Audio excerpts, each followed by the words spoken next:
What? Babe, come in here! What do you want? Oh, hey, there you are. Hey, can you help me take this old PlayStation down to the basement? I may have just upgraded to the newest one. I hope you're not mad. Wait, what? What do you mean you bought a new one? Yeah, it was this big sale. It was 2% off the retail price. I mean, I know it's over budget, but, I just gotta be the first one to have it. Uh-huh. Well, why don't you follow me down to the basement then? Can you open the door for me? Sure, hold my beer. Got you now. I've got a special dungeon down there just for you. Enjoy your PlayStation. Feels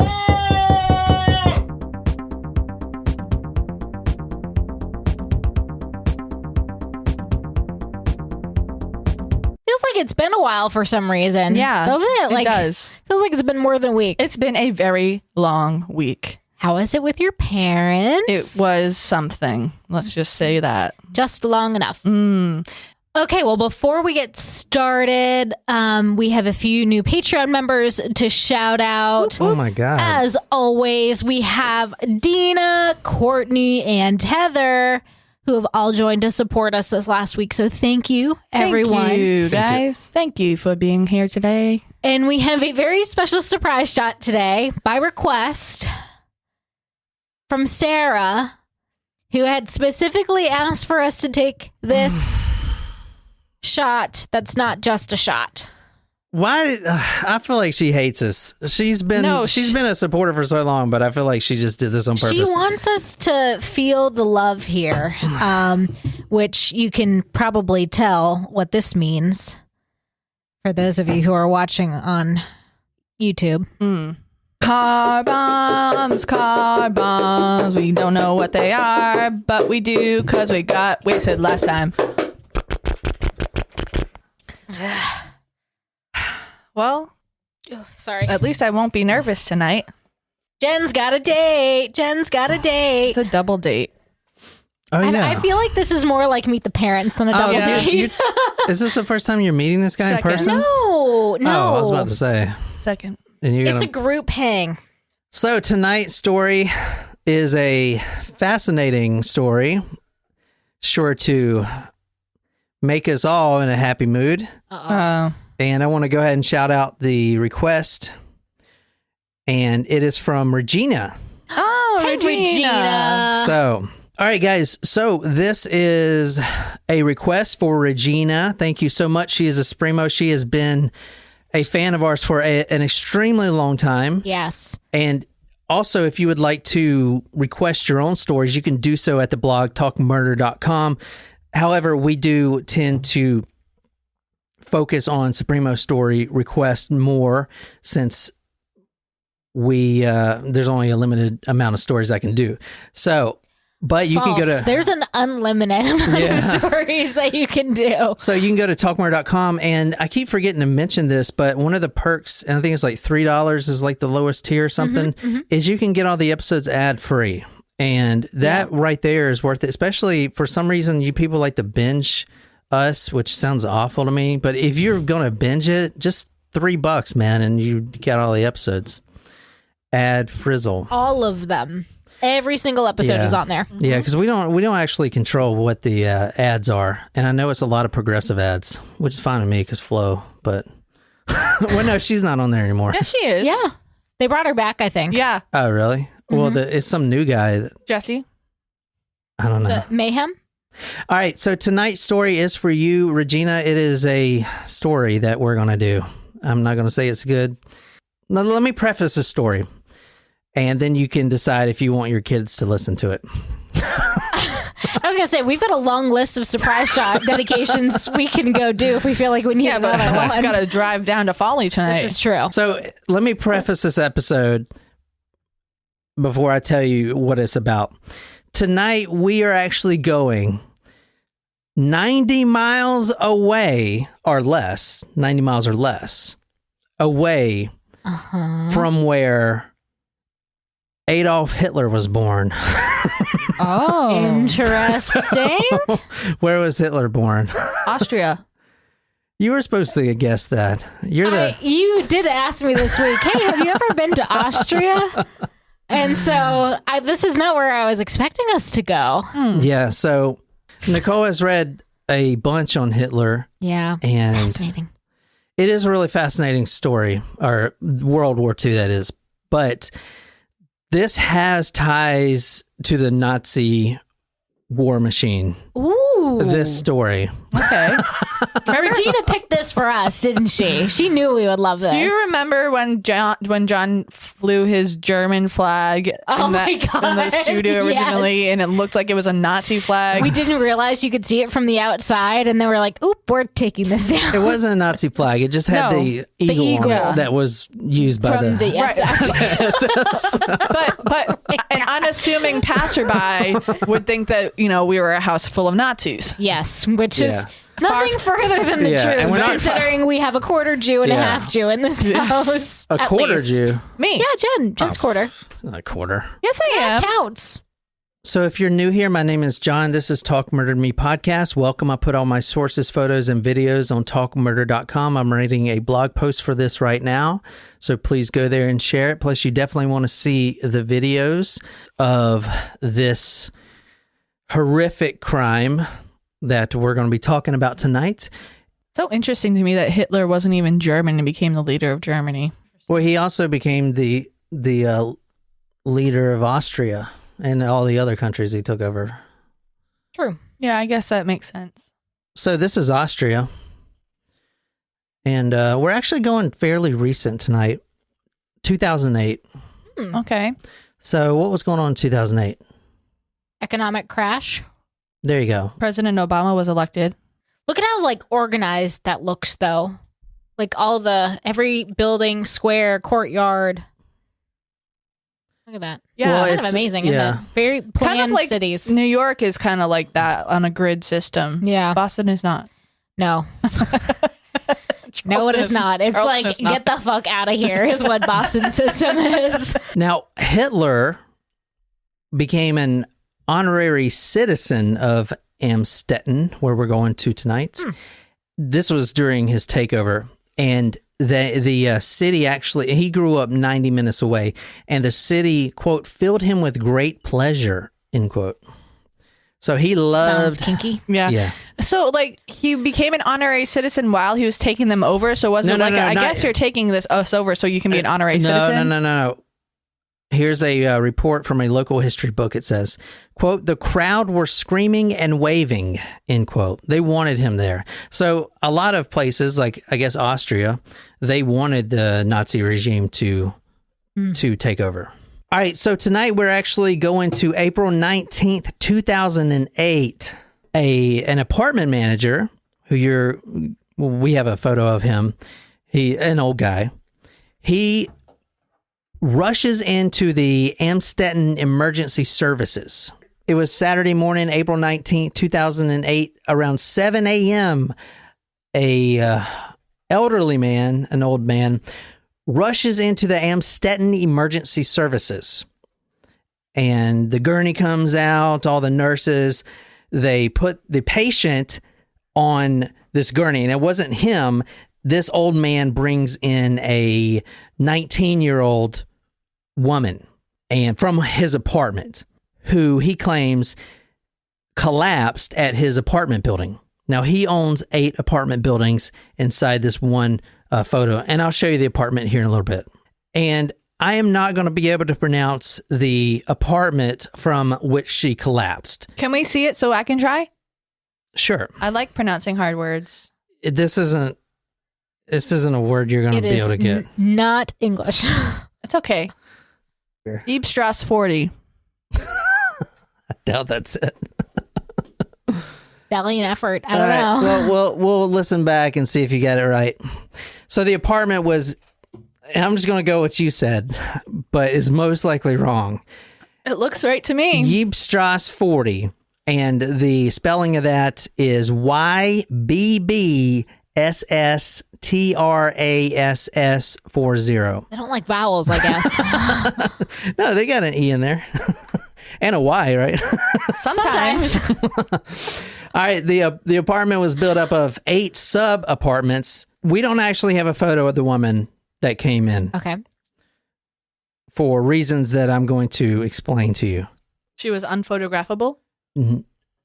there was A ghost. let me just say, her and another victim tonight who were in the hospital were under extreme security from the media. Oh. And I'll get to this later, Celebrities.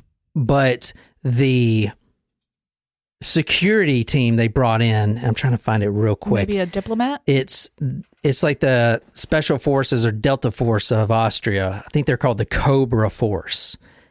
They're the specialized unit, and their main objective was to not let any photographer or any press or anybody whatsoever get any photographs of the victim, because the going rate for one photograph of the face was $1.5 million.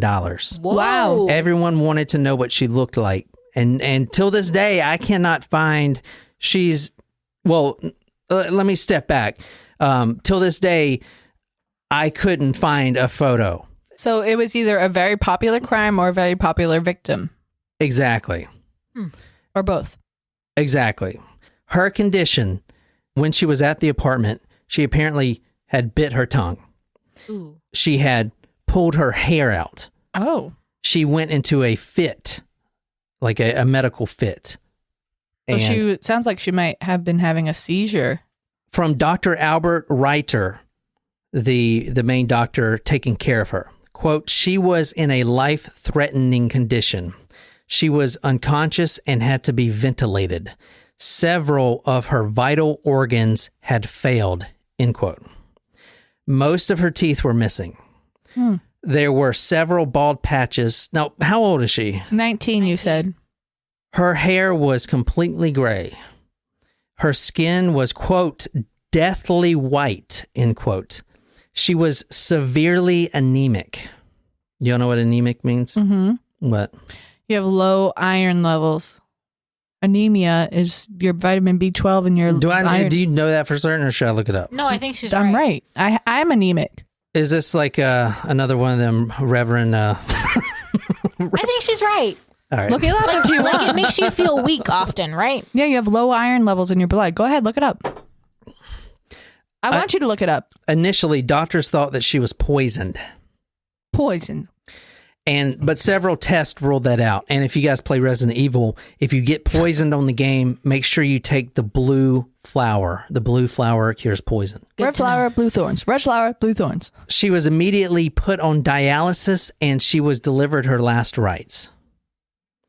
But we don't know whether she's alive. There is no photos of her available whatsoever. Now, just listen. Is this? I am so intrigued by what's happening here. I'm trying to remember. Regina, I love it. Yeah. Okay. The reason you may have heard of this story. So but far, not ringing any bells. Luckily for Austria, the world fucking collapsed in 2008, and people had bigger problems. I mean, you can't pick a True. better fucking time for that. This girl, her name was Kirsten. Dunst. Yes, this Kirsten Dunst. I was always wondering what happened to her. So this was going on for a few hours. They actually had to put her into an induced coma. Oh. Now, her organs are starting to fail one by one. She looks like a grandma with no teeth.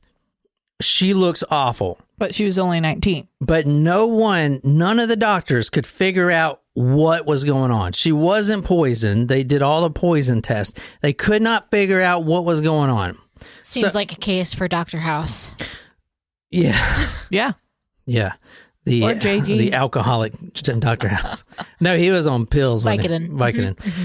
So they reached out to the old man that brought her in and said, hey, is there anything, do we know who her parents are? Like, what is going on? The old man comes back to the hospital and he hands the doctor a note. And Nicole, if you want to read this note. This note is from the supposed mother. Now, the mother had dropped the daughter off at this apartment building. Just left her there. This is what the letter said. This was apparently written by the mother. Wednesday, I gave her aspirin and cough medicine for the condition. Thursday, the cough worsened. Friday, the coughing got even worse. She had been biting her lip as well as her tongue. Kirsten is very scared of strangers.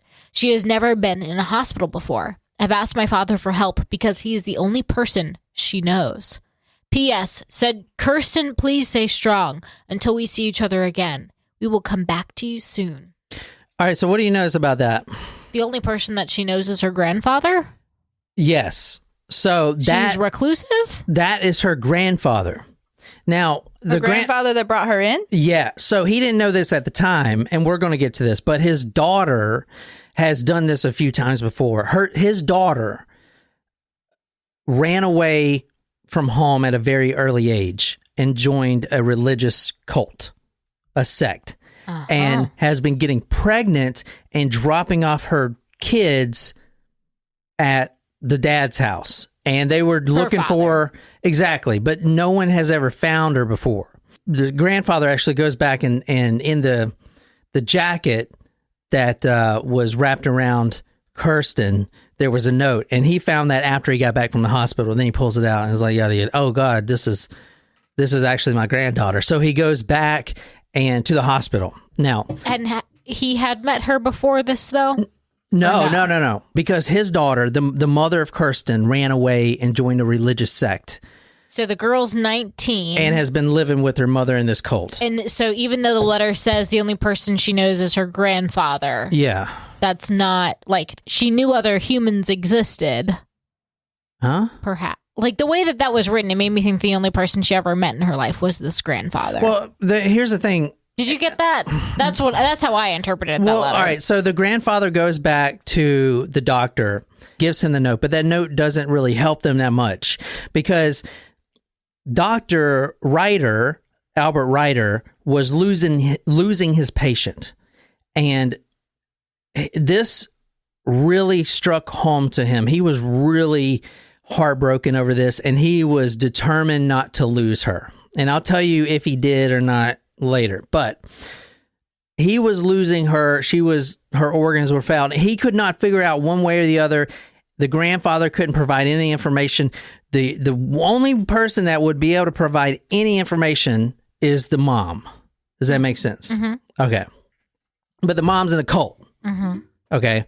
So Dr. Ryder does a press conference, and this is not usual. But he was in such dire straits that he went on television, national television, and did a press conference pleading for the mother, saying, listen, we're not going to bring law enforcement in and bust you or anything else. I just need information on your daughter. What is wrong with her? Is there anything in your medical history that we can use to actually save her life? Because right now she's about to be dead. He does a press conference pretty much knowing that nothing's going to come of it and she's going to die.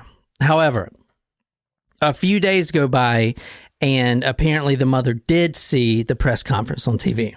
A few days later, this old man calls the doctor and says, and he's all excited, guess what? My daughter has returned from the cult. Huh. So I'm going to drive her down there. Now, she doesn't want to be questioned by any police because they're going to question her. Number one, what cult is this? And number two, how could you let this happen? And number three, you had 3 other kids that you just dropped off in the past to your dad. You know, what's going on? Like, she could face charges. Right. So the grandfather's like, no, please don't get the police involved at all. And she'll come in and figure this out. And the doctor's like, I'm not even going to ask her where she's been for 24 years. Because this is 24 years ago the daughter had left. Her daughter is 19 now. Yeah. So she was gone for a very long time. At least 19 years she's been gone. Or 19 years and 9 months she's been gone. Right. Yeah. So he says, I don't care where she's been for 24 years. We just want to save Kirsten. That's all I care about. She, the mother, her name is Elizabeth, looks like complete death. Some cult. The doctor wants to know why she abandoned all these children and where she's been for 24 years. but he knows that that's not his place. He just wants to try to save Kirsten. However, he did notify the police, and the police did question her. They came to the hospital and questioned her. The mother was 42 years old. She was completely disoriented. Her hair was completely gray, and every one of her teeth were missing. Every one of her teeth were out, had rotted out. Now, detectives actually started grilling her pretty hard. Now, give me, what do you guys think so far? Like, what do you think? Like, I'm trying to imagine what kind of cult could this be where all their teeth are gone and all this A meth stuff. cult. Ooh, maybe. Good call. Like, is that a Drugs, big yeah. drug over there? I don't know. I don't know. Could be. I know there's a couple meth cults in Somerville, but I don't know.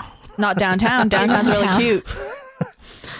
All right. The detective started grilling her pretty hard. What are you going to say? Well, I was going to say either like a drug cult or maybe like one of those cults where, like, you know how some people have fetishes and like. One is like people looking like grandmas? Or no, I was thinking more of like babies and like sucking teats and like. What the fuck are you talking about? I don't know. Teats? I'm fucking drunk. I What babies and sucking teeth? don't She's know. going with the real weird type cult. Yeah, like really that weird. may or may not exist in this I don't world. know if that's a thing or not, but you know, Somebody's into it. I'll guarantee it. well, not right. me, but you know. So at this point, Kirsten is in an induced coma. Did Kirsten survive? That's what I want you guys to think through this episode. I'm going to say yes. I'm gonna say no. Now, the detectives start grilling the mother, Elizabeth, hard. And she wouldn't say a word. She had no teeth. How could she say a word? Sorry. She had one of them things. Did she? Oh, No, just No, but when you have no teeth, it's a bit hard to talk. a bit harder to talk. Ain't got no Harder to teeth. talk. No teeth. Why are you making fun of my family? I had when I was growing up. My neighbor used to babysit me. She was great. I loved her, but she always used to be like, "I have no teeth." Teeth. Yeah, teeth. No toofers. I have no teeth. No toofers. That's why you got to stop drinking that Mountain Dew. Mountain Dew mouth. All right. The detectives were grilling her. Finally, after a few hours, she broke down. This is what she said. I'll tell you everything you want to know, but you have to make me one promise. Now, she is crying and breaking down. She has no teeth. She's just looking like total Dirt. the Grim Reaper. They're like, yeah, whatever you need. Like, just whatever you need. I ain't going to jail. She said, okay, the one promise I want you to make is my father is outside because the old man that brought her in, Right. in his Mercedes, he's in the parking lot. Don't let him ever see me again. And they're like, Oh, okay. Like, all right, continue. Okay. Now she's free to talk. Go on. She says this, my name is Elizabeth Fritzl. My father, the old man that brought her in, is Josef Fritzl. He began raping me when I was 11 years old. Her father? Yeah. Ugh. Then on August 28th, 1984, now this is 2008 when she's saying this. So then on August 28th, She was 24. 1984. No, she was 11. No, in Or 2008, she was 24. no, she's 42 years old now. Her daughter is 19. She's 42 years old. This woman, the mother of Kirsten. Oh, sorry. I got confused. I assumed. No, Kirsten is in a coma. No, She's about to die. You're right. I did the math wrong because I just think. Yeah, this is a 42-year-old woman. Got it. So she Sorry. says, let me start over. 24 years ago. Got it. Okay. She said- 80. Yeah. She says, okay, my name is Elizabeth Fritzl. My father, Josef, has been raping me since I was 11 years old. Then on August 28th, 1984, 24 years ago, he drugged me and locked me inside a dungeon under the house. Since then, he has beaten me mercilessly. I have been a sex slave. Kirsten is one of the 7 children, I have heard of this case. 7 children that my own father had impregnated me with. What the fuck? Kirsten was the first. There's something on Netflix She was about this. also in the dungeon, which is why in a dungeon there's no light, right? That's fucked up. Okay, so Well, she's... hold on. One child, she goes on. Now, this is a whole thing. One child was dead after 3 days due to medical neglect. My father locked me in a dungeon and never get out. He threw the baby in the incinerator. Oh, no. Why would you do that? So... What the fuck? So the cult was her father. So Kirsten's Or did she grandfather escape? was also her father. Yes. Yeah, yes. So she looked like that because hold on. she was We'll get to it. She was a product of incest. We'll get to it. She just confessed to Bombshell that if you've heard of this case, keep in mind it's from Little Austria, okay? Which, if you've heard of an Austrian case, then it It's a big story.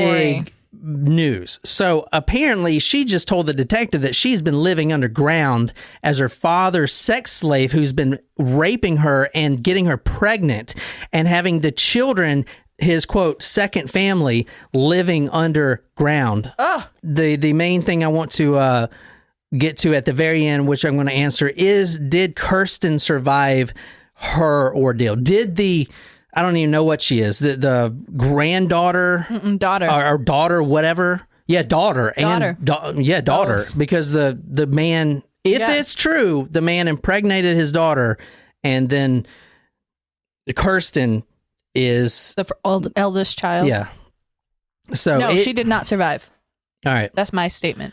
She has been in the dungeon, Kirsten, in the coma right now for 19 years. What? So it really wasn't a cult that she ran off and joined. So that was his story that he made up. there's no cult. He made she has up been the living fact under that- his house for 24 years. So when this whole, like, the doctors are puzzled by Kirsten and they publicize, like, I need some help to figure out what the fuck's going on here. I'm assuming then the father/grandfather said, like, okay, it's okay for you to come out and talk. Yeah, but you have to promise me. Because he was otherwise afraid he would be investigated, perhaps. Yeah, so it was this. You come out, but you stick to the script that you were in a cult, and you don't say anything else, and then you just give them what they need to know about medical stuff, and then you get back in the dungeon. And she agreed. I believe that there is something on Netflix about this, and I haven't watched it. This but is actually more common than you think. You know, I this actually... dungeon shit. I'm surprised Yeah. because I have not heard this story, but you have. Usually it's the opposite. I way remember around. like maybe even starting to watch it 5 minutes and being like, oh God, no. And turning it off. Before or after our true crime ban. It may have been during, and it may have been because it was true crime, and I was like, it's true crime, you can't watch that. It could have been that. Yeah.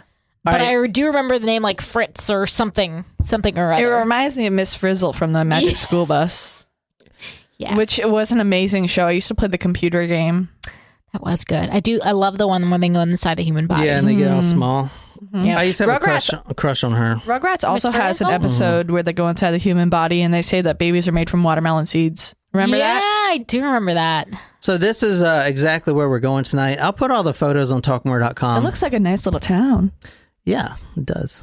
Yeah, let me show you the dungeon right quick, because it turns out that this old man actually did everything that he was accused of. Oh. And the dungeon is quite, I don't want to say impressive, but it is impressive. It was something. This is the initial room that she was locked in, because at first it was just one room. Oh. So you see, she was tied up here, and for months she was tied up. At least she was near a bathroom. I mean, I'm not trying to. That was all she could do, is walk to the bathroom. Well, but I'm not this was the only part of the dungeon at first, and then he made his daughter, which we'll get to, dig the rest of the dungeon with her bare hands. What? And that took 10 years to do. This is the outline of the complete dungeon.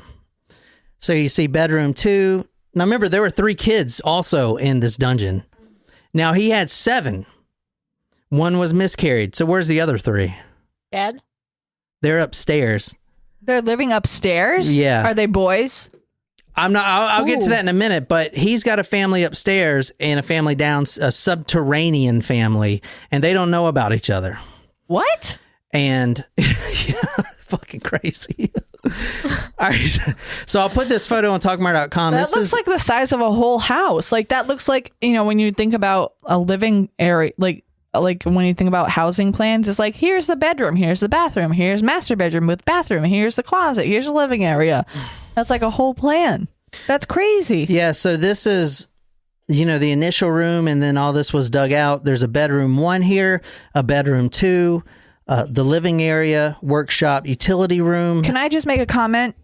Ceiling no higher than 5'6" Yeah, Wow. and that means they'd have to like crawl around. Yeah, and I'll get to that. In fact, one of the kids was 5'9", and he's permanently crippled because he couldn't ever stand up straight. Oh man. Yeah, that's a good point. The padded room, which we're going to talk about, that was the rape room. Oh no. There's still no available photos of that because they don't want to put that out. But initially, as we're going to talk about, he was raping his daughter in front of his kids. Oh my God, that's terrible. And then he decided to build the rape room, which was padded. That kind of reminds me of like, in movies where you see the padded jail cells that they're like, they put the psychiatric word in. That kind of reminds me of that. I have a question for you guys, and I'm not going to try to get us off track, but I do wonder what you think. What do you think is worse? Torture, like something like this, where you're forced to dig your dungeon with your own hands and live and be raped, or just murder? What's the worst crime? Well, if you ask Elizabeth Fritzl, who was underground for 24 years, she wanted to be exterminated, but as a mother, her main priority was her children. So, right. But fuck, I'd rather be murdered, man. Serious? Living in a dungeon, digging out shit, being raped. So let's look at the guy right quick. I think so. You don't really think about it that often when you think about crimes like that, but I think that torture may be the worst crime because you're prolonging the punishment. Yeah. Although you're taking life away, which is a capital, that's terrible, terrible, terrible. But I mean, like, You're makes making it the worse. life miserable for that person. So is he married? So was he like still? That's his hold on. original wife? Hold on. So what you're looking at now is Josef Fritzl, Josef Fritzl, and his wife, Rose Marie.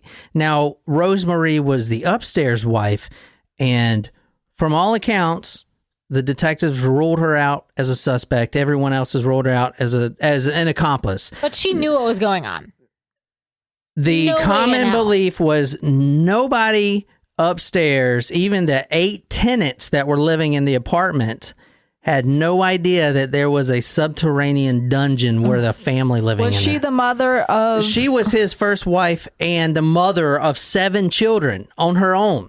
So Rose Marie, 7 children with Josef Fritzl. The subterranean, one of those children, Elizabeth, the daughter, is in the subterranean dungeon. Also delivered 7 babies. One died. Well, actually, one was miscarried, and the other one died within a few days. Okay. Right, the one who was subterranean was the daughter of her, correct? Yes, yes. That's her daughter. Yeah, so she thought that she ran away. Let's get into it. Y'all ask too much questions. Sorry. All right, Fascinating. let's talk about this is a photo of what both look like. This is Elizabeth Fritzl and what her father looked like. He looks like an angry Alec Baldwin. Right before he threw her in the dungeon. That is what she looked like. This is another photo of her right here. And there's still no photos available. I did find 2 that may be her, but the sources were not in English. And as you can see, they are blocked out. But this may be her, the blonde being the mother Elizabeth and her daughter Kirsten walking. But I cannot prove that or not. I'll put those on talkmore.com. But that's the only sources I found that could be her. And as you see, even now, no one has seen her face. You cannot see her face anywhere. For instance, a nurse had took a picture from his cell phone, this is 2008, and tried to sell it to one of the newspapers for $500,000. and it wasn't even like of her. It was just a side shot of her face, and he was arrested. So there's no photos available of them. Now, as we'll get to, there's photos of his other kids because he had kids living upstairs, and they're, and this guy was rich, so they're living the high life upstairs, not knowing that their sister is downstairs in this dungeon. So this is the house you see. This is kind of what I just showed you, but you see where the dungeon is? Mm-hmm. Yeah. So it's pretty elaborate, and that's a pretty large house, and there were 8 tenants living there paying rent to. And nobody knew. The 8 tenants didn't know, and everything else. So, but anyway, let's talk about this guy, Josef Fritzl. Josef Fritzl, he was born April 9th, 1935. So he was alive during the times of Hitler. Uh-huh. Was he a Hitler sympathizer? Or part of Hitler Youth, perhaps? He was a part of Hitler Youth. There you go. This is his mug. So right was here. Pope John Paul II. Or was it Pope Benedict? How about this However, guy? I'm pretty sure that their life outcomes were very different. How about this guy? He looks crazy. Is he your type, Jen? No. All right, so Josef Fritzl was born on April 9th, 1935. He grew up in the Nazi regime. As I said previously, Hitler did take over Austria, which they wanted, the citizens wanted. He became an honorary citizen, and he was actually born in Austria. Well, actually, March 13th, 1938 is when Austria invited Hitler to occupy their country. So what I'm trying to say is That aged well for them. Josef Fritzl was used to seeing the war, and Austria was a significant strategic point of World War II. And I'm not an expert, but anyway, he was used to seeing the stormtroopers coming in and out, and the SS officers and everyone. Did you say stormtroopers? Yeah. What? Is that Star Wars? The stormtroopers. That's from Star Wars. Yeah. Oh my God, you guys. Do they also call them stormtroopers? The Nazi stormtroopers. Oh. Yes. That's the thing? How do you not know? You read like 7 books on fucking Hitler. I've never heard them called that before. I've only heard that in Star Wars. Yeah, the stormtroopers. That is like the infantry. The Nazi stormtroopers from Imperial Germany were specialist soldiers of the German army in World War I. Josef Fritzl's father was a stormtrooper. Oh. Something I can't pronounce. Were trained to use infiltration tactics, part of Germans' improved method of attack on enemy trenches. So they storm the front lines. Men trained in these methods were known in Germany as Sturmmann, formed into companies of Sturmtruppen. So they were the special forces type of people. That's the stormtroopers. He was used to seeing not only the stormtroopers, but the Nazi SS officers boots on ground. And in fact, Austria was bombed by the RAF. Is that RAF? Royal Air Force? Royal Air Force, the UK, right? Mm-hmm. Okay. They were bombed by England, and then he was in that bombing. He actually had to evacuate with his mother. Now, let me talk a little bit about his mother. Maria, a devout Roman Catholic. The father, a poor laborer, worthless guy. Eventually, he joins the stormtroopers, but that's after the wife, Maria, kicks him out. Now, the reason I think this is a cause to stop here and talk about, the mother was the disciplinarian to a whole nother level, and the father was a pushover. And this, if you listen to my Ghoul podcast, Ed Gein also fit this exact scenario. And I can't remember his name, but there's a psychiatrist, I think his name is Arietti or something. He developed a theory that if your mother is overbearing, often with religious fervor, and your father is a pushover, and your mother berates him and kicks him out the house, and so opposite of what would be usual for us today, then you could possibly develop signs of schizophrenia. Interesting. So he could have had schizophrenic disorder I don't know how this psychiatrist got to that, but I remember Ed Gein was in the same boat of that, a domineering mother and a worthless pushover father. And that is the same boat here. I just wanted to stop and bring that up. At this time, Maria actually, when Joseph was still a child, 3 years old, Maria, the mother, threw him out. You're worthless. Get the fuck out of here. Ooh, You're just at 3. At 3 years old. GTFO. The Joseph, though, considered his father a loser. That's his own words, a quote, loser. Interesting.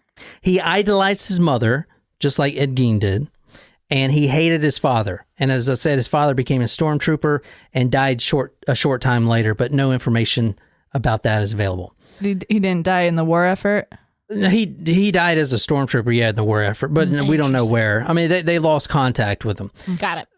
Then, at an early age, before he was 7 years old, Joseph joins the Hitler Youth. Hitler Youth, which, what is that? Can you tell us about that? Nazi Juniors. Nazi Juniors.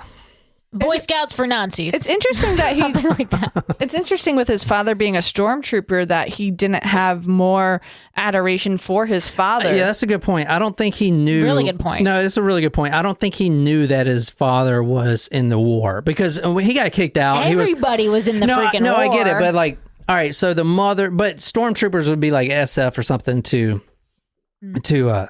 but so he gets kicked out. The father gets kicked out by the mother.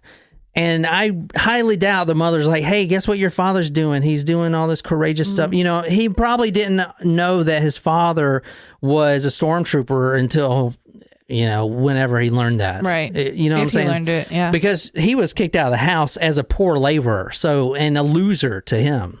So I doubt he even knew. But he did join the Hitler Youth, which was, like Nicole said, Boy Scouts for Hitler. The mother then started beating him, and this is from his future sister-in-law, the quote, beating him until he was black and blue almost every day. Oof. If you want to read this is a quote from him. We're going to be reading several of his quotes. She used to beat me. She hit me until I was lying in a pool of blood on the floor. It left me feeling totally humiliated and weak. I never had a kiss from her. She kept insulting me and told me I was Satan, a criminal, a no-good. All right, so I need to stop right now and say that the book that I read for this story and that Nicole's reading from tonight is called Secrets in the Cellar by John Glatt. Glatt. No? Okay, never mind. Shit, stupid. All right, so the family, now I'm not talking about the father, I'm talking about the mother and Joseph. They were poor and starving, but Joseph used to see SS troops walking around, and that's what he looked up to. And then the bombing started, as we talked about. The RAF was bombing Austria because Austria had some of the death camps. I don't think they were death camps, but and I don't know if I'm pronouncing this right. Mauer clinic, Mauer clinic was a hospital to treat, quote, unworthy lives, end quote. And they would treat them by euthanasia. They were Jewish people. How do you determine who is worthy and who is not? They looked at their records and see if they had any Jewish background. Well, that is just maddening, but, we live in 2021, not in the 40s, so. If you want to read this is from the book. Later, there would be much speculation that Maria Fritzl had sexually molested her young son over this turbulent period, as bombs were falling over Amstetten. Perhaps he had felt trapped and disempowered, as his controlling mother crossed the boundaries into incest. Man, that's terrible. Oh. Now, so... But I mean, if you're abused as a child, I mean, isn't it much more likely that you'll abuse? I don't know what the statistic is, but common sense would say that that's the model that if you're not told that it's wrong and your mother is doing that to you, that you would be more likely to do the same to your children. He claims that his mother never raped him, but he also claims a lot of other shit that is clearly false. For instance, and I'm skipping forward here, but in 2008, he denied having sex with Elizabeth when she was 11 because, quote, I am not a man that has sex with little children. I only had sex with her later, much later. Can I cut in real quick? I mean, what he's like changing what he thinks his standards are. Because he's going to prison and he didn't want to be a pedophile. I mean, not just that, but he's also a liar. The most population believe his mother sexually molested him and raped him. Well, that would make sense, but I mean, for someone who's a victim of assault like that, especially as a young child, maybe especially as a male being assaulted by a female, doesn't necessarily define what happened as rape. Maybe he doesn't know what that definite, and I'm not defending his actions by far. I'm just saying when he's saying that maybe he doesn't, my mom never raped me. Like maybe that was just the expectation. So he didn't think that it was rape because he didn't feel like he was being forced into it. Interesting. I mean, I mean, clearly it was rape. Any type of sexual assault is terrible. Well, here's the thing, and what you got to remember: the father's out of the house. Right. He idolizes his mother. Not only that, this rape that's going on between his mother and himself is happening in a bunker as bombs are flying over and exploding all around him. Not only that, but maybe since he idolized his mother, he was willing to do anything to please his mother because the family dynamics was off because there was no father in the house. We don't really know. I mean, maybe he didn't feel like it was rape because he was kind of not, I mean, you're not old enough to consent when you're a child, but like maybe he didn't feel like he was being forced into it. Maybe, like I said, he felt like it was just like the expectation. Did he have any siblings? No, he was the only child. That's a good point. Now, he was a loner in school, but he was extremely handsome. And I know I showed you the old photo, but his young photo. Look handsome. No, here, let me show you. From all accounts, he was a fine-looking Austrian boy. So you can see he is a pretty good looking kid. Not bad looking. Mm-hmm. Not like a John Perry, but more like a Matt Perry, my brother. Mm-hmm. He's a pretty good looking kid, right? Yeah. He almost looks like a young Joe Biden. Have you seen that picture of Joe Biden? I didn't know Joe Biden was ever young. I thought he was always decrepit. Always super old. There were pictures that came out of him when he was in the service. Stairs. Yeah, so this is him, Josef. I mean, good-looking guy. At that time. At that time, yeah. But when he was in shape and young. 20s. But and this is important, he was a loner. But he had a lot of sex with girls. He had a lot of girlfriends. So not ones that were and you'll see incestuous. His libido is on overdrive, especially when he figured out what Viagra was. Oh, boy. But that was a thing back then? Oh, yeah. Viagra came out probably in the early 2000s. I don't know. Late 90s. Well, I knew back then, but when I meant like back then, I didn't mean like in the 90s. So back then he was, I'm talking about at 60 years old, he still had an abnormally strong libido. At 60, I don't know if 60-year-old people have sex. Isn't that where it peaks for men? I'll let you know in 20 years. 25 years. If you've seen it at the strip club. 26 years. So he was a loner, like I said, but extremely handsome, had a lot of girlfriends. Now, he actually figured out, and everyone knows this, since he was a loner, he started reading books, and he figured out, like a light bulb, that he was extremely intelligent, and he is considered a genius. And you'll see. Interesting. I mean, number one, look at the cellar he built. Holy shit. Well, his daughter built. Well, no, most of the planning, as you'll see, the rudimentary ventilation, the sewage, the 7 large doors weighing. One door itself was weighing 660 pounds. It has a key code access on it, soundproof everywhere. I mean, he was a genius to build that. And to have nobody even know, he's a smart guy.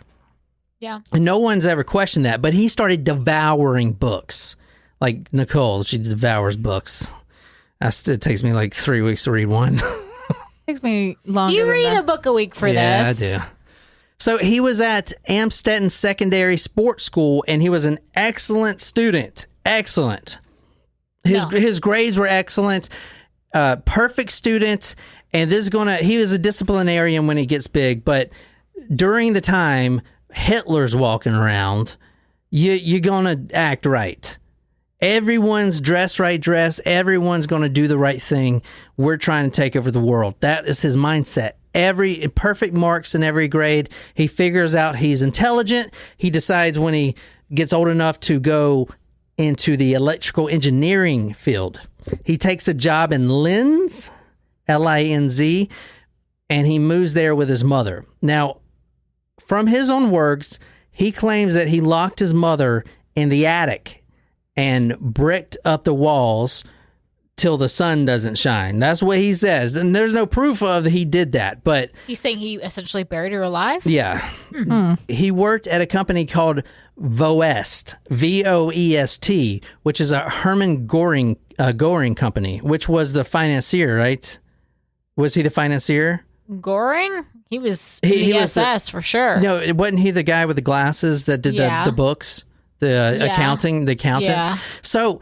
what's crazy about this company, that Voest, was started by Göring. I think Göring's the one that killed himself too. Pretty sure. There were a lot of guys on Hitler's team that killed themselves. But he was, if I'm not mistaken, he was the accountant. Anyway, what I'm trying to say is that company is still fucking there today. The company that the fucking Nazi SS officer started is still there. Fucking nuts. People still work there. Wow. Fucking crazy. Well, they have a climate protection strategy. That's a positive. It's a fucking Nazi company. Still in existence. It's fucking nuts. So it's Mercedes-Benz and Hugo Boss. Yeah, I guess. Oh, really? Mm-hmm. And Ford. Ford was a Nazi supporter. Mm-hmm. Henry Ford was a Nazi supporter? Yeah. Well, no, he was more of, I just hate Jews. I didn't know that. So was Walt Disney. Well, I knew about Walt Disney. Everyone knows that. I mean, but they still, like, pour into Disney Hugo World. Boss designed the uniforms for the Nazis. Really? Yeah. Oh. Now he's 20-something years old. He is moving up in the company at an exponential rate because of his genius IQ. He then becomes what the book calls a, quote, dandy, like on American Horror Story. Yes, dandy. Well-trimmed, nice suits, nice shoes, nice haircut. And remember, when he was an old man, he's driving the very expensive Mercedes-Benz. But around his 20s, he also started exposing his bare penis and butt, mostly his penis, to passerbys. Oh, so he's a flasher. And well, actually, they call it an exhibitionist. Yes. I didn't know that. I was like, man, I want to be an exhibitionist because it seems like an entrepreneur. No, you don't. I got a lot of exhibitions. Do you know what? That's like the guy in trench coats. That's like, you want to buy a watch? Right. Exactly. Buy a watch. So he's an exhibition. Wasn't Pee Wee Herman? No, he just wanked it in an adult movie. Isn't that what you're supposed to do? No. I don't think you're allowed to do that anywhere. What? You go and see a porno and you just sit there like, oh man, I wish I could touch it, but I can't. Yeah, you're not supposed to touch yourself. What the fuck? It's in public. That's indecent exposure. It's a porno. Oh yeah, but you're supposed to take responsibility and save it till you get home. Which is why they did straight to DVD and online porn now. So you don't Brought have to you by Pornhub. Well, Pee-wee is still kicking it. I actually went to his website the other day because I was trying to register peewee.com, but he's got it, obviously. He still tours and stuff. I would never let my child watch anything Pee Wee Herman. It was fucking creepy. Fucking creepy, dude. You know who I liked better that we used to watch is Ernest. Remember Ernest? I did like Ernest. To the Ernest museum goes to I don't remember those movies. I don't think I ever saw them. Ernest Steals Christmas. I remember that, and I remember wanting to watch it, but my parents were like, no. I liked him. Yeah. Ernest gets a job and fits in with society. Anyway, he was 20 years old, exhibitionist, started exposing himself. He would ride his bicycle through Linz. He would sneak around in bushes and expose his penis to women. In 1956, he meets his future wife, who you saw on the screen. Her name was Rose Marie. How'd they meet? Did he jump in front of her in a park? I'm not sure how they met, but he was instantly attracted to her because he says she was dumb and that's not easily controlled. This woman would bear him 7 children. Around the time of the first child is when Fritzl was arrested for attempted rape and exhibitionism. Then he started after that to resent his wife after a year. And you'll see Sounds about right. every time his wife gets pregnant, he would go and rape other women and stuff. Like, he got in trouble with a lot of that stuff. But I want to point out the exact day when he threw his daughter Elizabeth into the dungeon is the same day that he stopped having sex altogether with his upstairs wife, Interesting. Rosemary. He starts to resent his wife after a year. He goes to Ghana to work in the Mission? electrical engineering stuffs or whatever he's doing, electrical engineering. And this is what he says. I had various short flings with women in Ghana. He would later boast, nothing serious. I was worried about sexually transmitted diseases. I always chose nice girls, no prostitutes, for that reason. Well, how many kids do you think he really has? I don't know. Good point. A lot of them are still around today. Probably. I mean, all of them are, I guess. Rosemary, eventually, through their lives, she gives birth to his fourth child, which is Elizabeth, which he called Lizel. That was her pet name. And as a toddler, he started lusting over her, wanting to think about having sex with her, thinking about how to lock her up. Kind of creepy. Very. Mm-hmm. Yeah. Yeah, and this is a quote from when he throws her in the dungeon. And then this is from the book. A quote from the book when he throws her in the dungeon. But you remember as a child, he started lusting over her. And I thought this was interesting. I just don't understand how like people can think about their children in that way. Me neither. I mean, I guess, Well, so this is kind of the weird thing about this. He wanted a family. And as Rosemary was getting older, she wasn't, the proper wife that he wanted anymore. So he was already looking for a second wife. And that's when his daughter came out. And then he was like, well, she could potentially be my second wife. So he thought because like she was already in the family that he wouldn't have to like go through the motions and get remarried again. So he would just fuck his daughter. I think that's okay. Like that's not okay. He's also a Nazi, so. Yeah, that's not okay either. Like nothing about that is okay. And like a proud collector of rare exotic butterflies, Fritzl dreamed of one day mounting his ultimate specimen in a glass case, or no one but him could enjoy her rare beauty. Ugh, gross. Gross. You are not. You're already like gross. Dude, this story doesn't get any better. It gets really bad. Oh, well, I don't care. I already think he's gross, so that's not going to change. I'm just already mad at it. So who you're looking at now is, I showed you this before. This is Elizabeth, just so you know. He thought she was the most beautiful thing ever as a toddler, and he started to imagine having her all to his own. All right, so in the summer of 1967, on September 4th, he attempted to drag a woman into the woods. The woman remained silent for 40 years. Then on October 6th, he broke into a newlywed's home. A nurse, when she was sleeping, her husband, they had just got married, was on the night shift. He also worked in the medical field. She was off work that day, sleeping. He sneaks into her home with a knife, and then she came forward and said she'll never forget those eyes. If you want to read this. I felt the bedclothes being pulled back, the woman would tell an Austrian newspaper in 2008, still too traumatized to give her real name. At first, I thought it was my husband coming, but then I felt his knife being pushed against my throat. He pushed it against my neck and said, if you scream, I will kill you. Then he raped me. I will never forget those eyes. So he was actually in prison for 18 months for this rape. Oh, wow. He was fired from Voest, the Nazi company. Kind of crazy, isn't it? Wow. But he was hired. They actually knew he was a sexual predator, and they hired him anyway for a construction company called Zenther Baustoffhandel. Oh, that was actually pretty good. Yeah, good job. He was a concrete tech specialist, which is crazy because his dungeon is built of concrete and the best poured concrete ever. Expertly poured. You can't even hear anything out of there. Well, there you go. This makes me really want to reinforce my dungeon a little bit.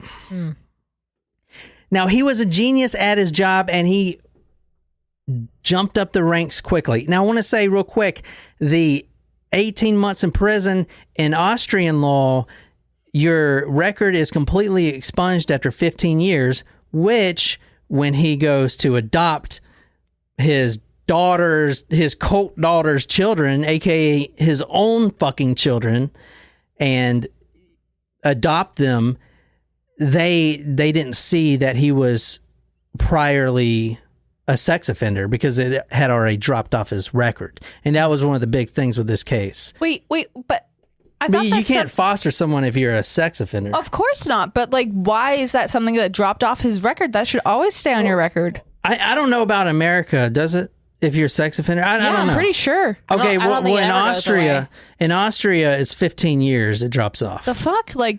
I think they changed that since this case, actually, because that was a big concern. Wow. I didn't look it up here. I don't know when it is. Obviously, I don't need to know. But No. I don't think it ever does. No, I don't think because so. I thought it was like 7 years. Is that just for driving? I That's for don't know. driving. Yeah, I think, Driving there's certain offenses. things that get cleared off your record, but Maybe not felonies. I don't know.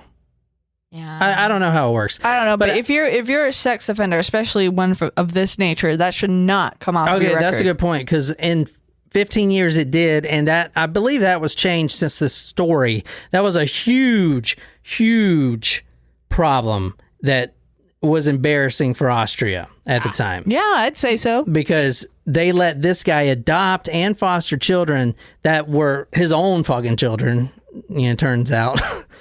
And as we'll talk about, get paid from the state to do it. Oh, okay. I was going to say, also so piss you off. well, that's pissed me off. I was going to ask, like, why he even went through the process of going to say that he was adopting them. Was it to hide the fact that he was the father? No, so he can get paid. More money. He's an entrepreneur. I've thought about fostering kids. Like, if I get to maybe like 45 without having my own kid, I like it. if I'm financially stable, then, I think that's a great idea. He quickly got promotions at this new company, although the entire town looked down on him, and he was young then, because of the rape incident. But eventually that falls off and everyone doesn't know about it. He buys a Mercedes and his suits and becomes all dandy. He then starts visiting brothels in Lower Austria. Remember, he's got a wife and 4 kids at this time at home. He's going to brothels in Lower Austria so no one sees him. And the prostitutes came forward in 2008 that he was a clientele of. Many of them refused to even take him on as a client, which is unheard of apparently in Austria because they do some crazy shit. But he was too extreme.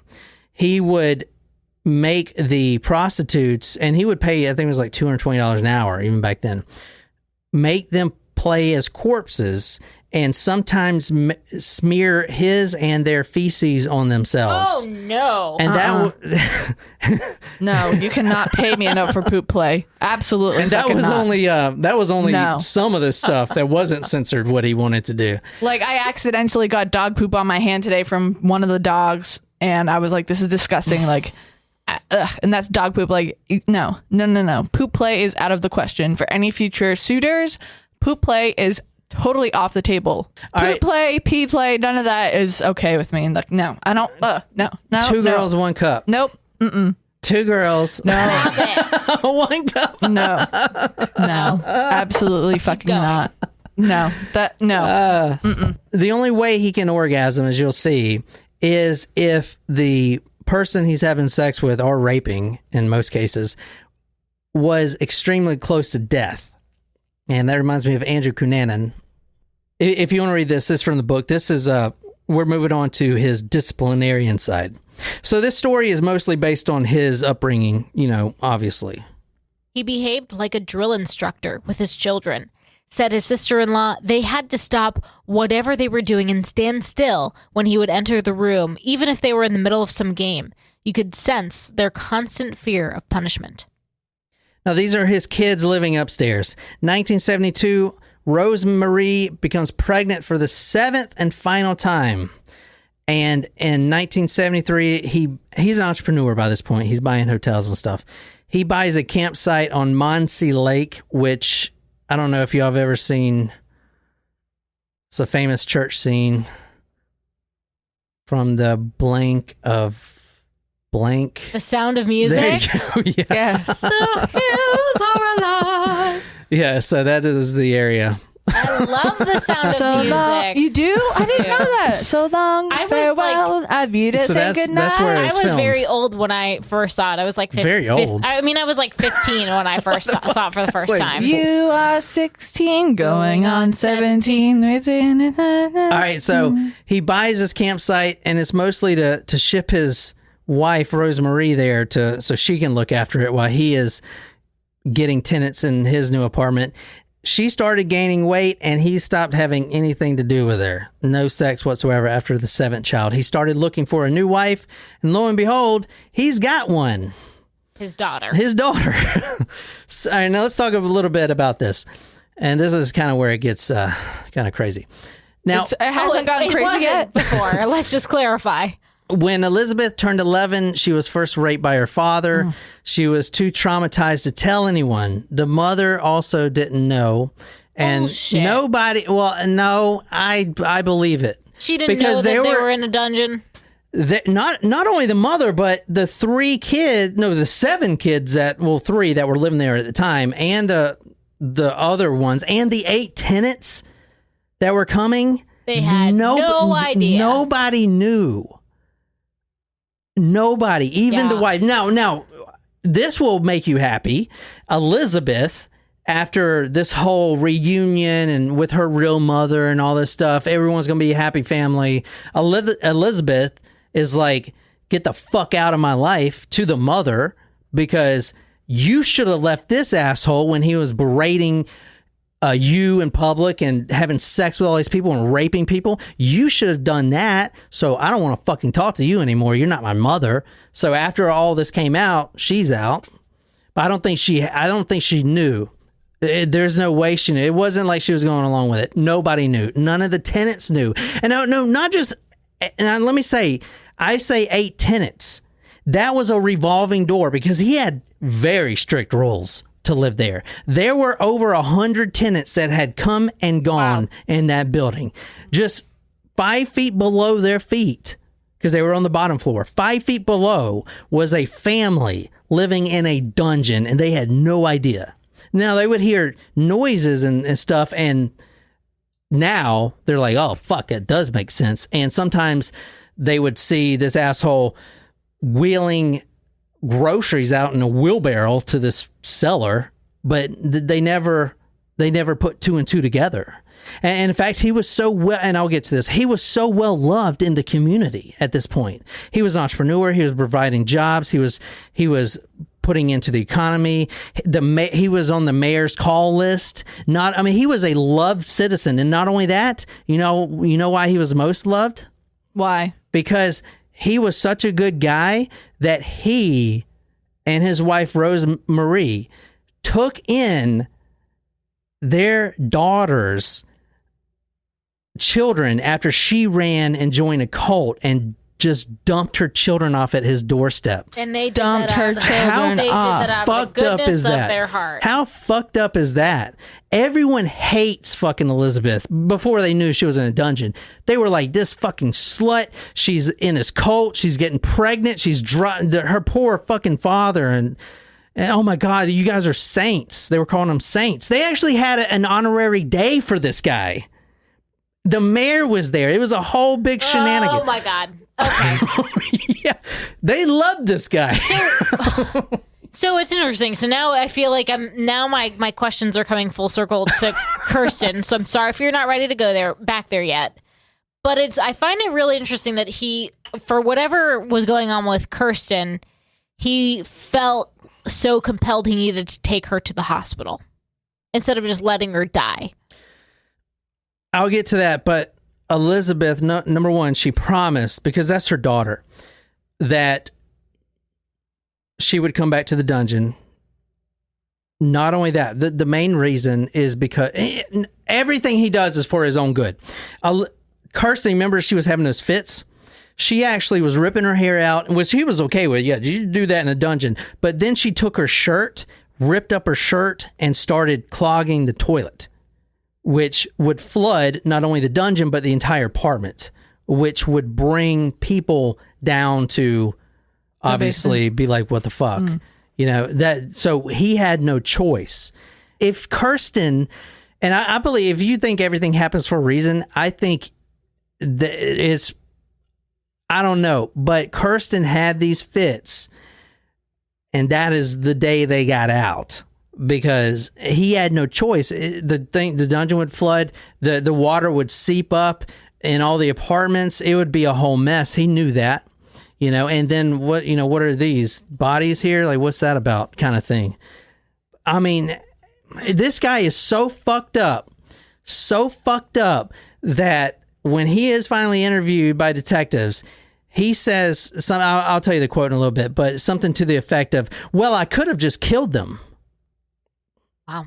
So, I mean, what the fuck?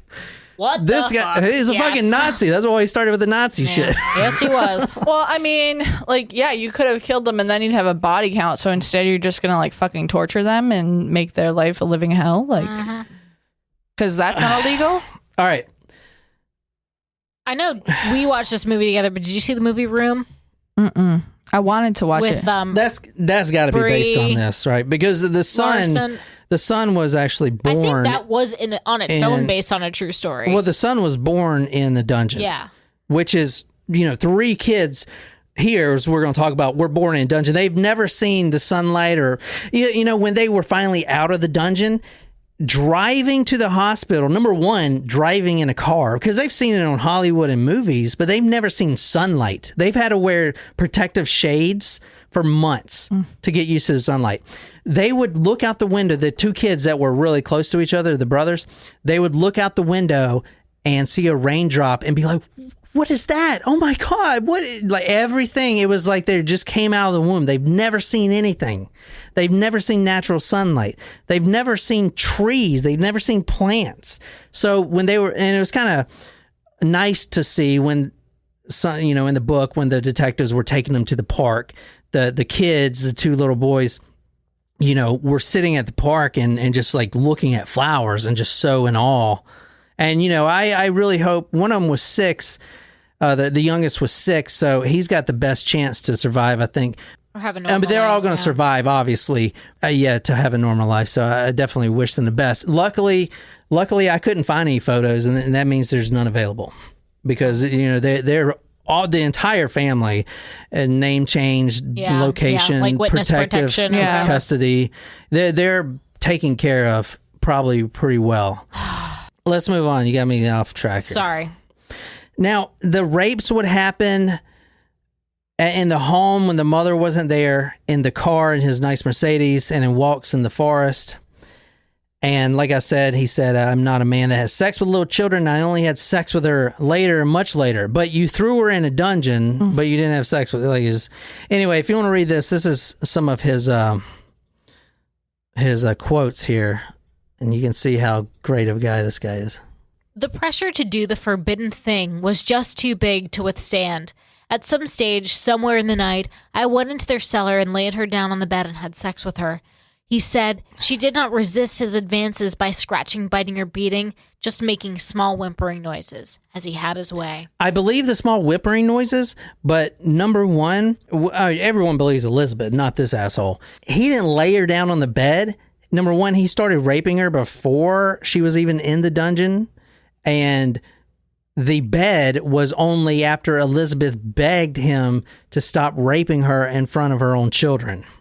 That is why they built the padded room, the sex room, which you can't even find a photo of. So let me talk about before the dungeon. When Elizabeth hit her teen years, she started acting out, and it was, Josef was a disciplinarian. Now, this is before the dungeon. You couldn't go anywhere, but she would sneak out, yada, yada, yada. I mean, obviously, she was traumatized. She's acting out, drinking, getting into drugs, stuff like that.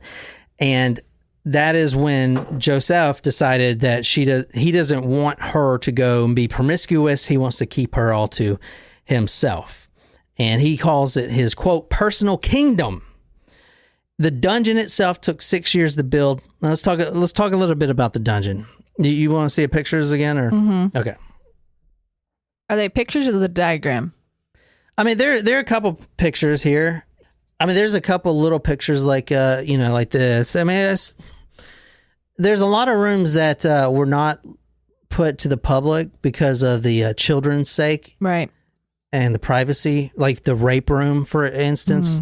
I mean, how bad is that? They can't even put the rape room on here, I mean, so really just terrible living conditions. No, it's terrible, and it did have ventilation, obviously, because they need oxygen, but the ventilation was so subpar that when detectives were in the dungeon, they had to stop every 10 minutes because you need oxygen to even function. So what they have surmised and what Elizabeth and all of them have told them and agreed with, the entire 24 years, you couldn't do anything but lay down and sit down in the dungeon because there's not enough oxygen in there. You're constantly struggling for air. For 24 years, you don't have any air. You feel like you're going to die after 24 years. So you can't do anything but lay down. You just lay down. It's fucking fucked up. I don't know. The dungeon took 6 years to build. And it didn't cost them anything because the Austrian government gave him a grant to build it. You want to know why? I'm almost speechless. Because of his fostering? To build a dungeon? I don't know. No. Did he think that they think it was just going to be an addition to his house? No, they signed off for a nuclear bomb shelter to be built. Oh, God. Yeah, no shit. I mean, what the fuck? They had planners come, sign off on it, gave him money, and in 1978... Cold War was still going on. In the 80s, it was still going on. Oh, yeah, you're right. So, okay, you're right. That's why they did that then. So they were allowing a lot of people to build their own bomb shelters in case citizens need them. I was thinking when Kennedy died, the Cold War ended, but I guess not. No. Yeah, Mr. Gorbachev, tear down that wall. Well, I remember my mom telling me she used to have to do duck drills and stuff. Duck and cover. So we had to do a tornado drill recently. The Cold War went until 90 with Clinton, right? Then he signed the arms treaties. No, it was Reagan. Reagan did that. Are you sure? Yeah, because Bush ran in 92. Huh? The wall came down in 1990. Okay. Anyway, they stamped and approved the design on October 31st, 1978. Obviously, he left a lot of the plans out of the sheet. In the dungeon, there are 8 locked doors. 8 to just get into the dungeon. 8. They're all electronic key code in there. There's a crude ventilation and sewage system.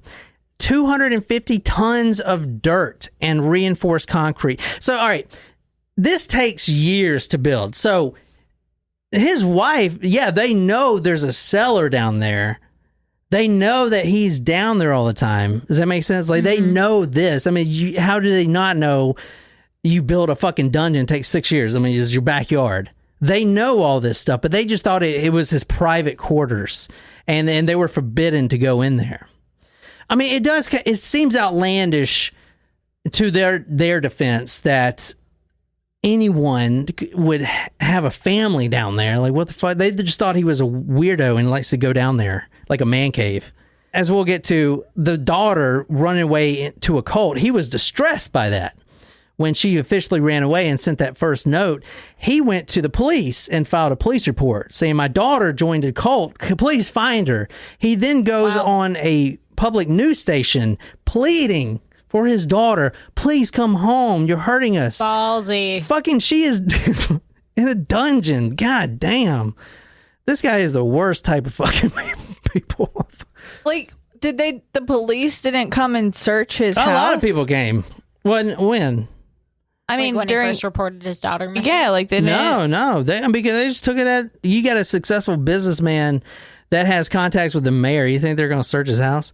And plus, where else would she be? He got ahead of it. He got ahead of it by filing a report, going on the news. Yeah. If people were just suddenly like, "Oh, where's your daughter?" He got ahead of it. He had the sympathy. People were, pitying him because his daughter runs away and joins a cult. This is almost like John Bonet, though. Like, they call the police and say that the daughter is missing, and then, like, they come down. Don't you think that you would expect they didn't fucking do it. It was the photographer. I don't fucking know. It was Burke, number one. You don't know that for sure. Number two, like, you would think that you would want to search the entire home for some sort of evidence, or, like, even to allow the dogs to sniff. But it was clear that it was hidden pretty well because people had been coming to do other things in the house. All right, if your daughter runs away, Jen, even now, the cops are not, they may be like, can we come in and talk and get some information? But they're not going to be like, wait, did you do it? Where's the body? Let's search party. Because number one, they got to get a warrant, and they have to have some reason to believe you have anything to do with your missing daughter. I guess you're Maybe right. your wife being missing, but your daughter? I guess you're right. I mean, you know what I'm saying? Anyway, the top floor of the home was theirs, and then the bottom floor was the 8 tenants, which were hundreds of people coming in and out because there's ridiculous standards, like no dogs, for instance. It was just a very, like, no going outside in the backyard for obvious reasons. There's a fucking dungeon back there type of shit. Real quick, the tenants did know. Number one, they suspected someone stealing all their food. He had keys to all the apartments. He would go and steal the food because he can't go down to Harris Teeter and buy a shit ton of dungeon food. People will be. He's got to go somewhere else.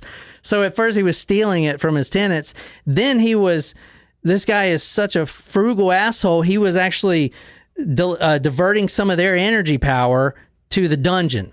So they would be at work all day, have everything off, and still have skyrocketing energy bills.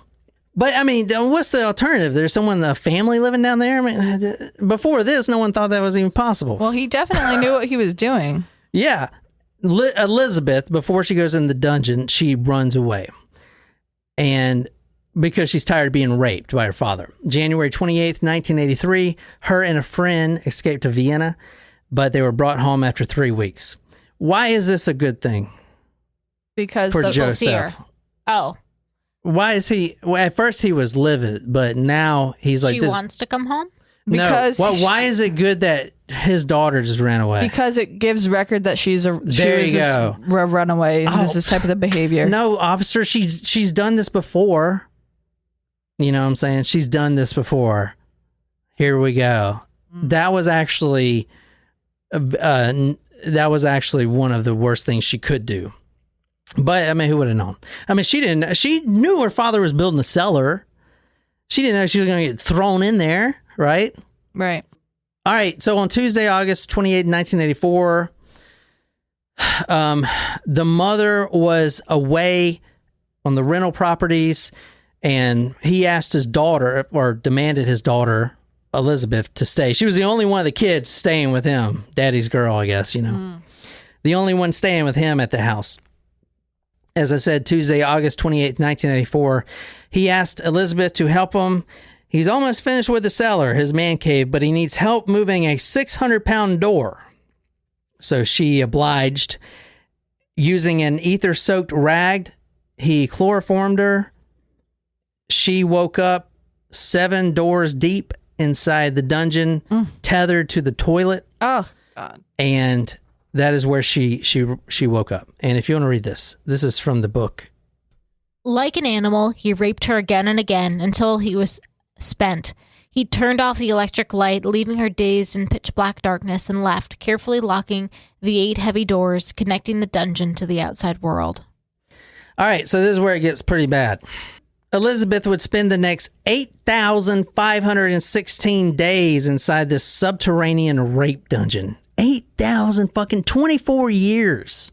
24 fucking years. Her daughter was almost 20 years old. She had spent 20 years down there.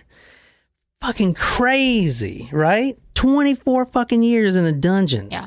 I mean, I think about the woman under the bed. What was it? 7 years? Oh, yeah. Yeah. Yeah. I mean, even her, jeez. She would scream at first, in the first couple months, but No one would hear. It was just too soundproof.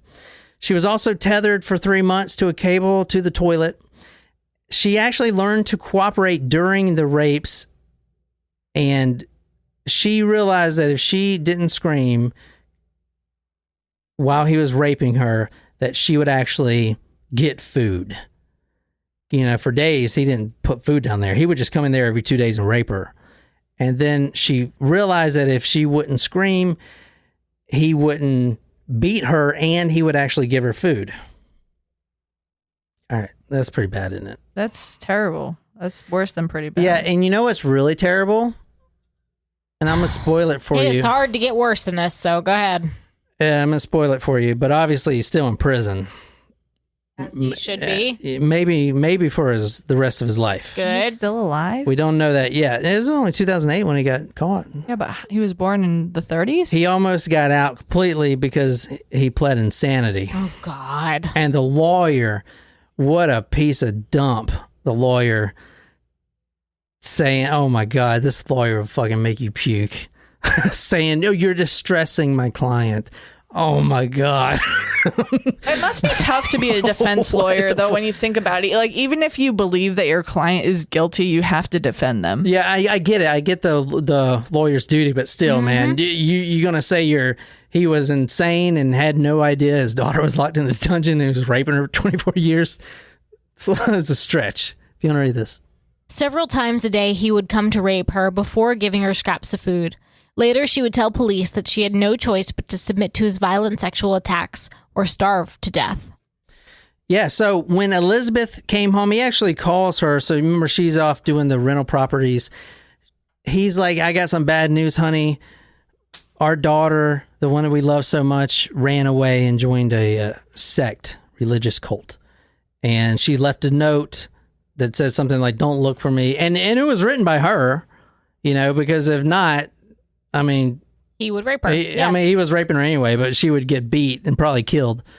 But yeah, it was definitely written by her. And he goes to the police station with the note.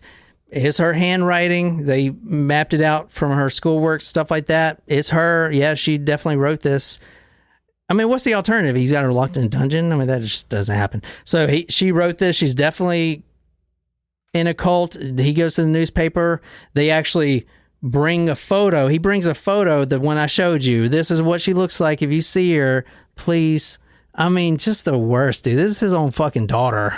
Rosemarie Fritzl and her other children resumed their lives at Yebstrasse 40, unaware that 3 floors below, Elizabeth was living like a caged animal in the dank, airless dungeon. Her torturous existence was only punctuated by her father's visits for sex every 2 or 3 days.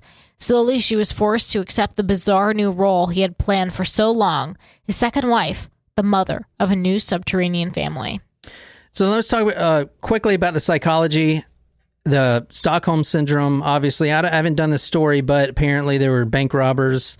It was like a multi-day bank robbery, and the people in the bank, this is where Stockholm Syndrome came into play. The actual term, because a lot of them, I think 2 or 3 of the captives in the bank ended up marrying the captors. One of them is crazy. The girl, she lives in Charleston. Oh, shit, really? No way. Yeah. Which one?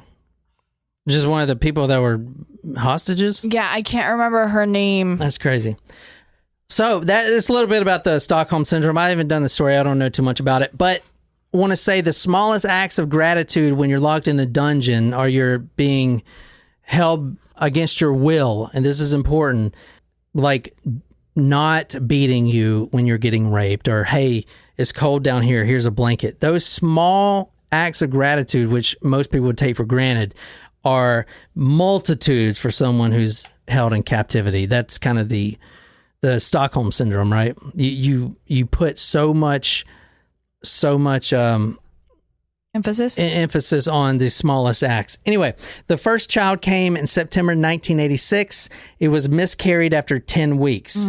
Elizabeth goes into deep depression. The father throws the fetus away, and then he punishes the daughter by turning off the lights. Is he punishing her because she got pregnant or because she miscarried? No, because she miscarried. Here's the thing about Josef. He's a fucking sexual deviant. Yeah, but I believe his psychology is mostly he wants another family. He purposely went off contraceptives to get her pregnant. So he is punishing her now for miscarrying. All right. Sounds like Gilead. Interesting. So, yeah, it's crazy. 1987. Now, she is without lights for months. And there's like no natural light. It's in you know what I'm saying? It's no light coming in. In 1987, this is when he starts actually going to Thailand. He's relatively successful now. He goes to Pattaya, Thailand, and we got plenty of photos of him sunbathing. So he's in Thailand. He's happy as can be. His daughter is in a dungeon with no lights. Now, he does stock up the refrigerator for her, you know, because he's such a good guy. Anyway, he's sunbathing in Thailand, and he goes to the Pattaya sex resort, which is notorious for sex boys, teenage sex boys, rent boys. Boys, I mean, Thai boys. Chai boys. Yeah, Chai boys. He's having sex with boys. I mean, I don't know. 1988, she gets pregnant again. Now Elizabeth is 22 years old. This time, he actually helps with the birth. The first time he didn't. He helps with the birth. You know how he does that? He brings her some anatomy books. And he's nowhere near the baby when it's born. She cuts the cord. That baby is named Kirsten. The baby in the hospital. Now, he is proud of his, quote, second proper family, end quote. The baby was sickly, epilepsy, and had screaming fits, much like 19 years later when she went completely crazy, I guess, and just had a screaming fit so bad that it got him out of the dungeon. Now, at this point, the dungeon was only one room. This is bad. The story is fucking bad. Yep, it's bad. Yeah. Holy shit. Yep, it's bad. At this point, the dungeon is still just one room, so this is the first time he starts raping his daughter in front of his daughter or his granddaughter. He's raping his daughter. Yeah, but his daughter, from his daughter, which is crazy. Because he would... Yeah, so Elizabeth is his daughter. Right. And then she has a daughter. Kirsten. Correct. Kirsten. His so granddaughter that would be /daughter. Granddaughter/daughter. He's also raping her. No. That hasn't been made public, if that happened. But a lot of people speculate she was being groomed for the next dungeon. The next dungeon? He was going to build another dungeon? The next family. Yeah. So he most likely was going to exterminate Elizabeth, the mother. Okay. Oh, no. Okay. I got it. Yeah. I mean, he's fucking the worst type of Nazi, right? Fucking. That's the only way you can tell this story is to remember he's a fucking Nazi. That's the only way it makes sense. Like, what the fuck? In 1989, the new baby was born, Stefan. And in 1991, a fourth child was born. And these babies were 2 years apart. The oldest boy grows up to be 5'9" in a dungeon that's 5'6". So he is permanently crippled because he obviously can't walk. And here's a quote from the book. Quote, now Elizabeth begged her father for more room for her two toddlers and new baby so they would not have to witness her being continually raped. Now, around this time, so she wants the room. She's got to build it herself, right? It takes 10 years. She moves all the dirt by hand. All those other rooms that y'all saw in the dungeon, all of those, she moves all that dirt with her bare hands. He doesn't even bring her a fucking shovel. That's with her fucking hands. 10 years to move this dirt with her fucking bare hands. He's out screwing Thailand, rent boys and can't even bring a shovel. Oh my God. Anyway. I just don't, I don't even know. Now, around this time, he had a great idea because the dungeon's getting way too filled, all these kids.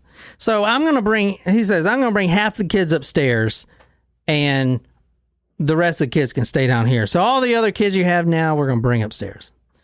And so how that happens is, I mean, you can't just have a kid show up at the house because the fucking mother, who has no idea that her daughter is being raped 6 feet below her feet, would know. So Elizabeth has to write another note from the cult. And this is what the note says.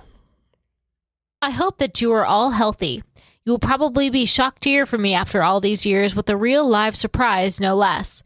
I am leaving you my little daughter, Lisa. Take good care of my girl. She is a good girl. I will contact you again later. I beg you not to look for me because I am doing well. It would be useless and would only increase my suffering, that of my children. Neither are too many children or education desired there. Elizabeth. Yeah. So I just want to point out again that this is requested by Regina. Thanks, Regina. Okay, and so now Joseph gets a great idea. The best idea he's ever had. Okay, because at first he adopted Lisa, the newborn baby. And he's like, all right. And the Austrian government is paying him $230 a month. But then he realizes that if he would have fostered the child, he would have got paid $1,500 a month. So the other kids that are going to end up on his doorstep magically are going to be fostered, not adopted. Yep. Around this time, Elizabeth's teeth started falling out and her children started developing rickets. Ooh. And like Jimmy Ricketts? Yeah. The only medicine or any health that he would bring down was a bottle of aspirin. So, and the one son that, one that was born, obviously, the one that he got tried for murder for, I think his name was Michael. I'm not 100% sure. I don't have it in my notes. But he was dead in 3 days, but he would have survived if he had medical intervention. But one of the things is they were going to try him for murder, right? But there's no evidence that the kid was thrown in an incinerator. The thing about this story is when it finally came out, they didn't even know if he was going to go to prison. And if he did, it was going to be for like incest or something stupid. They said the best way that they could get this guy is a slavery charge, which is 20 years. Because a murder charge, you only serve 10 years for it in prison. What? Yeah, it's crazy. Austria, man. I don't Weird. fucking know. Yeah. But a slavery charge, you can get 20 years. And that would maybe end his life. Anyway, Wow. what do you guys think of this so far? I don't know how much more I can take of this. Okay, yeah. Yeah, I think... It's getting a little queasy. Okay, yeah, we'll stop it. The rest of it is not repetitive, but a lot more rape. Should we go back to the hospital then? Like how he got... Yeah. So one more thing about the dungeon, and this is common in a lot of cases, because there are more dungeon cases, not with the family, but there was actually someone who was not Kirsten, I can't remember her name, but I didn't do the case, but it was in Austria too, and she was kept in a dungeon as well. And it wasn't a relative, but it was someone that the guy had seen, type like a Jamie Claus type of scenario.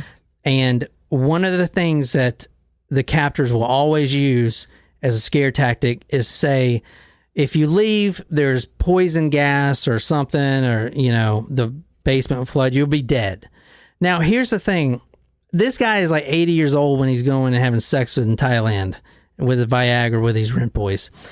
He tells police that, because they ask him, what if something happens? What if you have a heart attack? No one knows your subterranean family's down there. They're going to starve to death. Oh, I have the door on an automatic opening timer to release and let them free, which was complete bullshit. Yeah, how are you going to know? Like, once I die, it opens. It's how it they works. never fucking... because they checked it. They just would have died. They just would have died. It. That's why he said when he was arrested, I could have, and he was doing it like making himself look better. I could have killed them. Like I could have killed them. Oh my God. This guy, we'll stop, man. Cause he's in prison now and hopefully he'll be in prison for the rest of his life. So how did they connect? Kirsten has this fit in 2008. She clogs up the toilet. He is threatened to be exposed. He had to do something. he makes Elizabeth promise him, and she does that, and she was going along with it for a while, you know? Yeah. That's Stockholm Syndrome. She promises, but eventually the police, luckily, this whole thing is because of this doctor. This Dr. Reeder did not want to lose his patient and was going out of his bounds, appealing to the mass media for the mother. He is the reason why this dungeon is open. Well, thank you. Anyway, this Kirsten comes in. She is now in an induced coma. All of her organs fell, everything else. The mother comes in, and then that's when she breaks down, like I said. Now, about Kirsten, she did pull through. And in fact, the photo I showed you, if that is them, that would be Kirsten and her mom. She pulled through, and all the other children pulled through, and everyone survived. He is in prison. Someone attempted to kill him once, but his lawyer was seeking the insanity plea. However, they just found out that he was nothing but pure narcissistic, but that's not insane. That's just another narcissistic. disorder. Yeah. So he is currently in prison. Yeah. Well, he doesn't seem to have much longer left, so. Right. No, I mean, he's on his deathbed, and he says he was appealing to his wife, Rosemarie, and his daughter, Elizabeth, to come visit him. I'm sorry, no, absolutely not. Like, I would not. I hope they're all in a much better place. Yeah, today. for sure. Yeah, hopefully they're being taken really good care of. He is incarcerated at Garston Abbey. He's apparently got life in prison. I think it's more natural life since he's on his way out. Yeah. So Anyway. did they get him on a slavery charge? Is that what they ended up? Well, that's a good question. Let me see. I have it in my notes, but since we're not going to do the rest of the thing. I think we've covered Most of it. Yeah. Let me see. So they did end up filling the dungeon with concrete, which is good. Because there were, the media, there were this entrepreneurs, and this always happens, where they try to make this ghoulish business out of it. Some guy rented a tour bus and would stop at the house so people can gawk at it, type of shit. People are just fucking awful. Yeah, man. that's terrible. But so he was convicted of murder by negligence. Negligence. I can't say There you that. go. But basically, the one that was thrown into the incinerator that lasted 3 days, he could have lived. Yeah, and luckily he actually admitted all this stuff too. You know, he doesn't. He even to this day he claims that he didn't rape his own daughter until she was 19 and in the cellar for years. Like, I mean, come on, dude. His forensic psychiatrist got him for a quote severe combined personality disorder that includes borderline schizotypal and schizoid personalities and a sexual disorder, which is definitely known because he was having a lot of sex even at his age. Right. I mean, there's one thing about taking Viagra, but his libido was unnatural.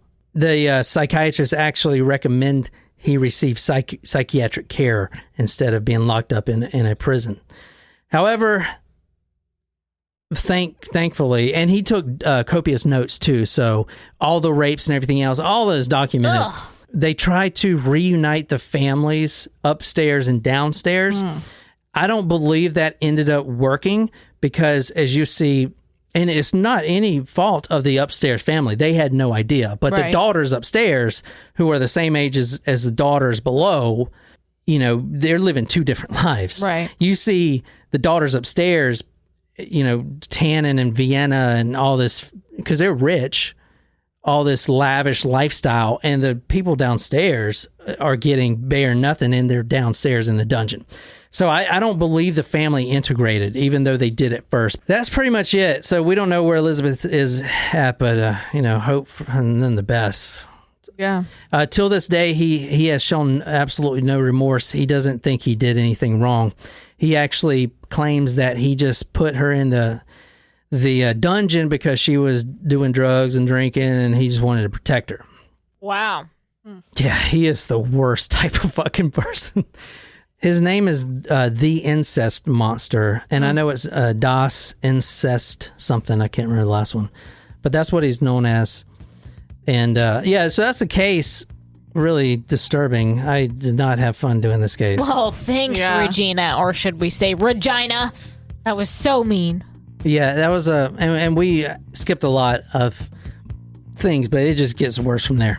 I think we can use our imagination. Mm-hmm. Yeah, but anyway, so that's how that one turned out. I appreciate the request, Regina, and if you want to listen to these episodes ad-free, you can support us, talkmurder.com/join and become our Supremos, and that'd be great. And my name is John. Until next time, good night, you lovely, lovely people.